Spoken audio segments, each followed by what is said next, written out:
Women's organisations and other relevant stakeholders in the Eastern Cape are convening in Queenstown to pray for rain to break the worsening drought in the province, while the Eastern Cape Department of Agrarian Reform and Rural Development has been actively assisting farmers.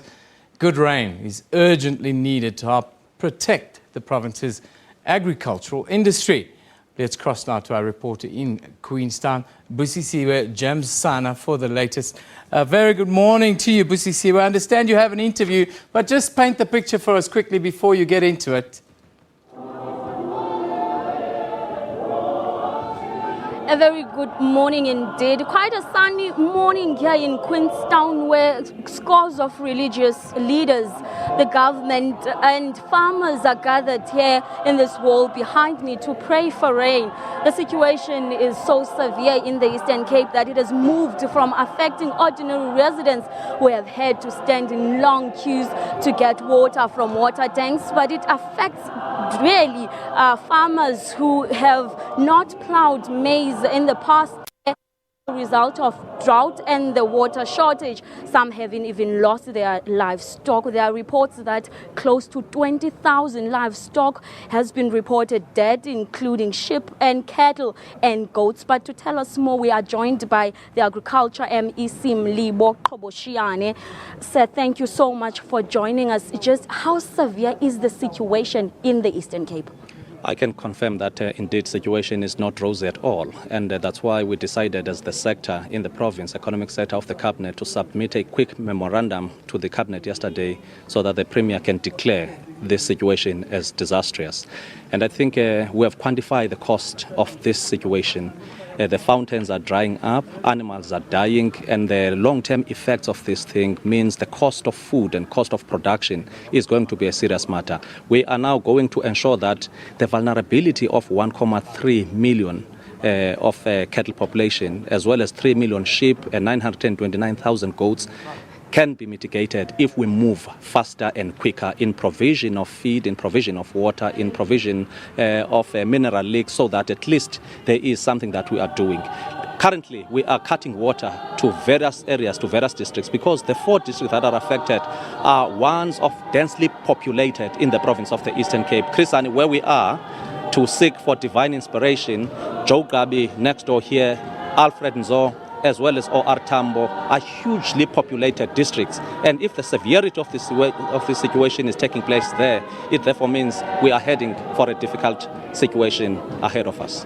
And mentioning Joe Gabi, that has been struggling as a result of the Orange River going dry, and other regions and municipalities.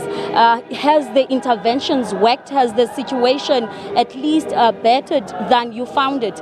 Yes, I want also to thank the Minister of Water and Sanitation at national level for authorizing water from Katse Dam so that it can flow down to the Eastern Cape to bring much more relief in towns like Alwal North.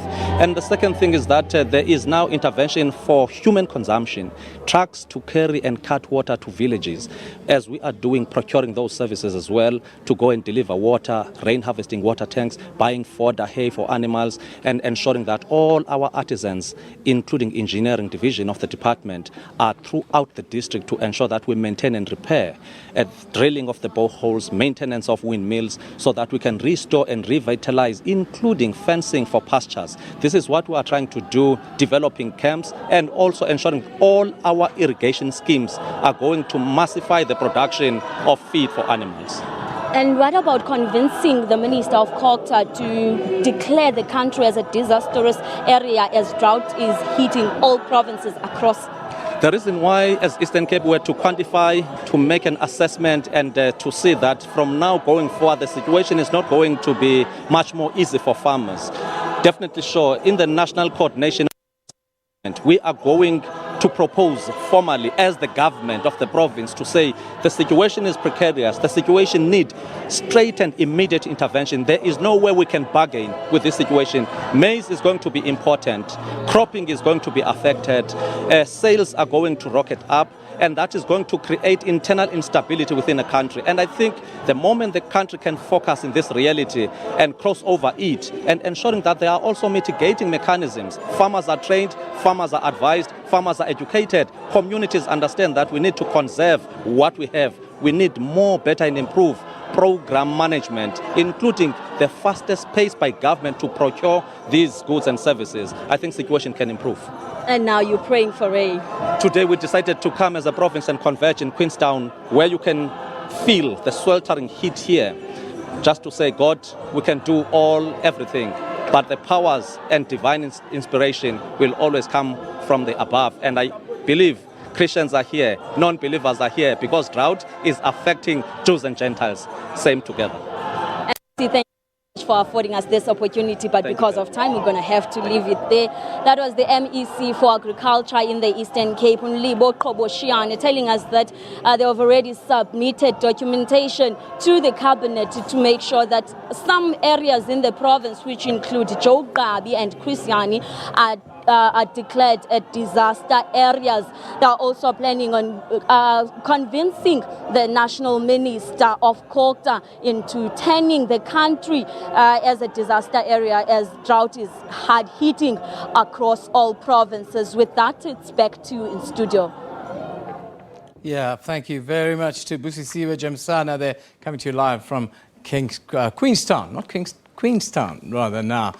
We continue with our regional update, the battle for control of the heart and soul of the Tlokwe local municipality in the north.